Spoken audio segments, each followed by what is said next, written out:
Causes of earthquake, यहाँ पर हम दो कोजेस की बात करते हैं, नेचुरल रीजन और मैन मेड रीजन। सबसे पहले वॉल्केनिक इरप्शन। वॉल्केनिक इरप्शन से भी अर्थक्वेक आते हैं क्योंकि बहुत अधिक अमाउंट में मैग्मा और धूलकण जो ज्वालामुखी है उससे निकलते हैं, और उसकी वजह से क्या है, आसपास के क्षेत्र में वाइब्रेशन महसूस होती है, और एक ये नेचुरल रीजन हम कह सकते हैं। जो वॉल्केनिक इरप्शन है वो मोस्टली प्लेट के किनारे हमें देखने को मिलते हैं। आइसोस्टेसिस जो एडजस्टमेंट है वो जो इरोजन और डिपोजिशन की वजह से होता है। एक एरिया से इरोजन होकर जो सेडिमेंट है अनदर एरिया में डिपॉजिट होता है, एक एरिया का वेट कम हो जाता है और दूसरे एरिया का वेट बढ़ जाता है। तो इसी बैलेंस को मेंटेन करने के लिए जो अर्थक्वेक आता है उसे हम आइसोस्टेटिक एडजस्टमेंट अर्थक्वेक कहेंगे। फिर आता है टेक्टोनिक जो प्लेट मूवमेंट है। हमारी जो अर्थ क्रस्ट है वो प्लेट से बनी हुई है, और जब दो प्लेटें आपस में टकराती हैं तो उससे अर्थक्वेक आते हैं। earthquake can also happen when a plate side another plate. This is called a subduction zone. फिर आता है जब गैसीय विस्फोट होते हैं तब भी अर्थक्वेक आने की संभावना रहती है। अर्थ का टेम्परेचर चेंज होता है तो चट्टानों में जो विस्तार है, संकुचन है, वो अलग अलग होता है, जिससे बहुत अधिक स्ट्रेस क्रिएट होता है, और इसी स्ट्रेस को रिलीज करने के लिए अर्थक्वेक आते हैं।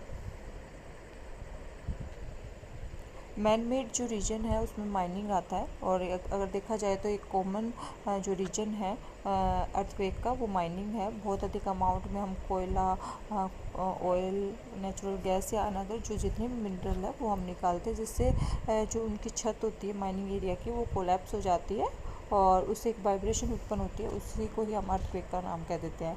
डैम एक अनदर जो रीजन है वो हमारा डैम है।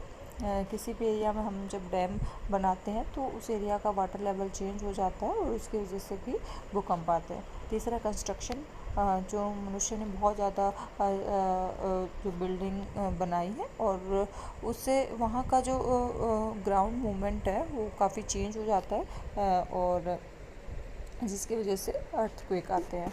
फिर आता है विस्फोट।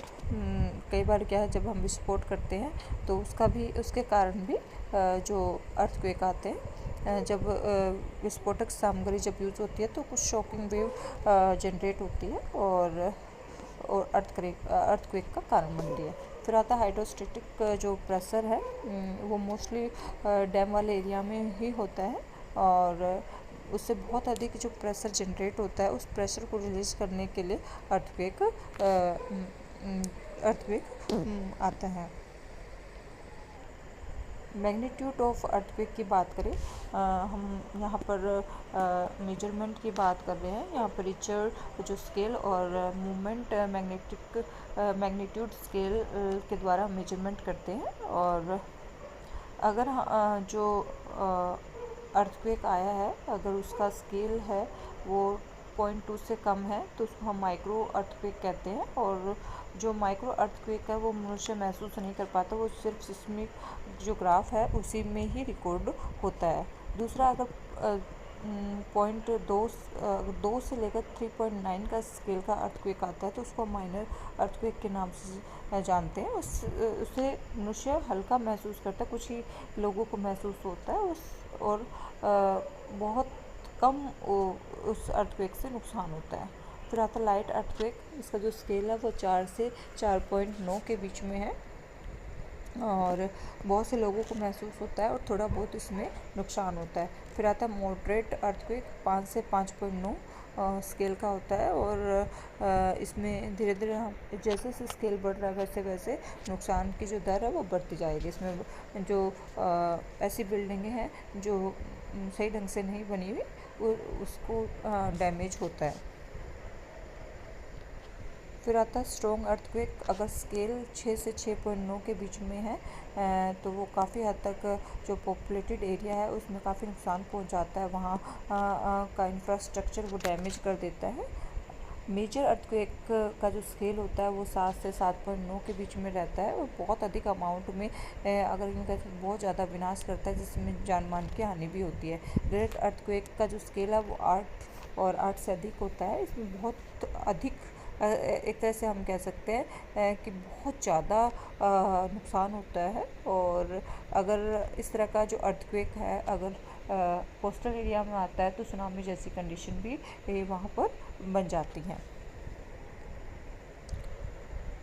इम्पैक्ट क्या पड़ते हैं जब अर्थक्वेक आता है तो ह्यूमन लॉस होती है, इंजरी होती है। आपने देखा होगा जब भी अर्थक्वेक आता है तो बहुत से लोग उसमें मर जाते हैं, बहुत से लोग घायल हो जाते हैं। और जो लोग घायल होते हैं उनको साइकोलॉजिकल ट्रॉमा से गुजरना पड़ता है, क्योंकि वो अपने सामने से बहुत अधिक अमाउंट में बिल्डिंग गिरते हुए देखते हैं, डेब्रिस फैला हुआ देखते हैं, तो हमें ह्यूमन लॉस और इंजरी हमें देखने को मिलती है।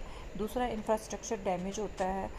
जब अगर हम बात करें सीवियर जब अर्थक्वेक आता है तो जो बिल्डिंग है, रोड है, ब्रिज है, रेलवे लाइन है, ट्रांसपोर्ट, कम्युनिकेशन, ये सब हमें इन चीज़ों का नुकसान होता है। तीसरा, इकोनॉमिक का जो लॉस होता है, जब आप देखते हो कि डेवलपमेंट के लिए हमें काफ़ी साल लग जाते हैं और जैसे अर्थक्वेक आता है तो उस एरिया का इंफ्रास्ट्रक्चर बहुत जल्दी डैमेज हो जाता है और बहुत से लोग की जो आजीविका है वो ख़त्म हो जाती है। तो हमें बहुत ज़्यादा उस एरिया में इकोनॉमिक लॉस देखने को मिलता है। जब किसी एरिया में अर्थक्वेक आता है तो वहाँ की जो कम्युनिटी है उसको हम डिस्प्लेस करते हैं। और अगर हम देखा जाए तो वहाँ के लोग पहले ही फिजिकल ट्रॉमा से गुजर रहे होते हैं और उन्हें अपने घर को जब छोड़ना पड़ता है तो काफ़ी टाइम तक वो दूसरे एरिया में एडजस्ट नहीं कर पाते। तो एक तरह से देखा जाए तो ये भी बहुत बड़ा एक नुकसान है। एनवायरमेंटल इम्पैक्ट अगर हम बात करें, किसी एरिया में अर्थक्वेक आता है तो वहाँ लैंडस्लाइड हो जाती है, ग्राउंड फ्रैक्चर हो जाता है, ठीक है, और रिवर जो कोर्सेज है उसमें चेंज हो जाता है, वहाँ के लैंडस्केप में चेंज हो जाता है, वहाँ के इकोसिस्टम में चेंज हो जाता है, जिससे हमारे पर्यावरण पर एक नेगेटिव इम्पैक्ट पड़ता है। फिर आता है सुनामी। अगर जो अर्थक्वेक है वो कोस्टल एरिया में अगर आ रहा होता है तो उसकी वजह से सुनामी हमें देखने को मिलती है। और सुनामी की वजह से बहुत ऊंची ऊंची लहरें उठती है, लगभग कई एरिया में 16 मीटर की ऊंचाई तक लहरें उठती है और जो कोस्टल एरिया में काफ़ी डैमेज करती है। फिर अल्ट्रा शॉक अगर हम बात करें, जो लोगों के बीच में जो मेंटल जो अगर हम बात करें फिजिकल ट्रॉमा से गुजर रहे होते हैं तो काफ़ी टाइम लगता है उनको उस ट्रॉमा से रिकवर करने के लिए। तो हमें देखना पड़ता है कि उस समय जो अर्थक्वेक में जो लॉस हुआ है उसके साथ काफ़ी लंबे टाइम तक का है उसका जो प्रभाव है मनुष्य के जो मस्तिष्क में रहता है। तो हमें आफ्टर शॉक भी जो है वो भी उन लोगों को झेलना पड़ता है।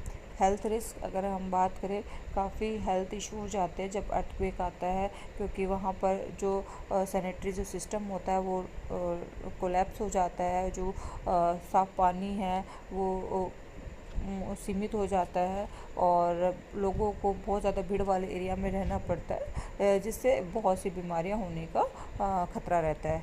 सोशल डिस्ट्रप्शन अगर हम बात करें, जो फैमिली जो कम्युनिटी है उस एरिया से डिस्प्लेस होती है तो उन्हें लॉन्ग टर्म के चैलेंज उन्हें देखने को मिलते हैं और उन्हें काफ़ी टाइम लगता है उस एरिया को दोबारा बिल्डअप करने के लिए, वहाँ के इंफ्रास्ट्रक्चर को दोबारा बनाने के लिए और सोशली कोहेंस होने के लिए। फिर आता है कल्चरल हेरिटेज लॉस। जिस एरिया में अर्थक्वेक आता है वहाँ पर जो हिस्टोरिकल लैंडमार्क है या कल्चरल कोई स्ट्रक्चर है उसको भी काफ़ी नुकसान होता है। अगर हम डिस्ट्रीब्यूशन ऑफ अर्थक्वेक की बात करें, वर्ल्ड लेवल की बात करें, तो यहाँ पर 3 बेल्ट का हमने डिस्क्राइब किया है। पहला है सर्कम पैसिफिक बेल्ट। अगर हम बात करें सबसे ज़्यादा जो अर्थक्वेक है लगभग 68% इसी बेल्ट में ओकर होते आते रहते हैं और इस जो बेल्ट को हम पैसिफिक रिंग ऑफ फायर के नाम से जानते हैं। इसमें जो पैसिफिक ओशन के जो कोस्टल एरिया है उसको हम शामिल करते हैं, जैसे न्यूजीलैंड हो गया, न्यू गुआना हो गया, जापान हो गया, अलास्का हो गया, वेस्टर्न कोस्ट में नॉर्थ और साउथ अमेरिका हो गया। फिर दूसरी जो बेल्ट है अल्पाइन बेल्ट, वहाँ पर लगभग वर्ल्ड का 15% हम अर्थक्वेक महसूस करते हैं। और अगर हम बात करें ये जो बेल्ट है वो इक्वेटर से मेक्सिको तक और मेक्सिको से होते हुए ये जो मेडिटेरियन सी हो गया, अल्पाइन और काकेशियस जो रेंज है से होते हुए कैस्पियन सी और हिमालय रेंज तक ये जो बेल्ट है वो फैली हुई है। फिर आता है rift valley of eastern Africa, जो तीसरी मेजर जो बेल्ट है जहाँ पे अर्थक्वेक जो हमें ज़्यादा महसूस होते हैं वो rift valley of eastern Africa की है। यहाँ पर हमें बहुत ज़्यादा सिस्मिक जो एक्टिविटी देखने को मिलती है। ये जो मैप है इस मैप में हम रिंग ऑफ हम फायर की बात करते हैं, और ये जो ओशन है वो हमारा पैसिफिक जो ओशन है, और जो पैसिफिक ओशन है वो पैसिफिक प्लेट के ऊपर है, और ये जो प्लेट है इनके किनारे पर हमें बहुत से अर्थक्वेक मूवमेंट हमें देखने को मिलते हैं। इसमें हमारा नॉर्थ अमेरिका, साउथ अमेरिका का जो कोस्टल एरिया है, इस साइड हमारा जापान, न्यूजीलैंड, न्यू गुआना, इस तरह के जो कंट्रीज़ है जहाँ पे हमें भूकंप के झटके महसूस होते रहते हैं। अगर हम इंडिया की बात करें, जो है इंडिया में जो जोन है हम उनको 4 भागों में हम क्लासिफाई करते हैं। जोन जो 4 है वो वेरी हाई रिस्क पे है, जोन जो 5 है वो वेरी हाई रिस्क पे है, जोन 4 है हाई रिस्क पे, जोन 3 मॉडरेट रिस्क पे, और जोन 2 है लो रिस्क पे। अगर हम बात करें जो इंडियन लैंड मास है वो एशियन प्लेट में आता है, और उसकी वजह से यहाँ पर हम मॉडरेट से लेकर वेरी हाई इंटेंसिटी वाले अर्थक्वेक को महसूस करते हैं। और अगर हम बात करें हमारे जो इंडिया में है वो डेंस पॉपुलेटेड एरिया है, अनसाइंटिफिक जो कंस्ट्रक्शन है, अनप्लान्ड अर्बनाइजेशन है, जिसकी वजह से रिस्क बढ़ जाता है। अगर हम बात करें मोस्टली जो ऐसे एरिया जहाँ पर अर्थक्वेक आता है वो हिमालयन फुट हिल है, वहाँ पर हमें लैंडस्लाइड जैसे सिचुएशन देखने को मिलती है। इंडिया की अगर हम बात करें 59% जो एरिया है वो हमारा अर्थक्वेक प्रोन एरिया कहलाता है, जहाँ पर हमें ये 4 कैटेगरी जो हमने यहाँ क्लासीफाई की है, अलग अलग कैटेगरी हमें देखने को मिलती है।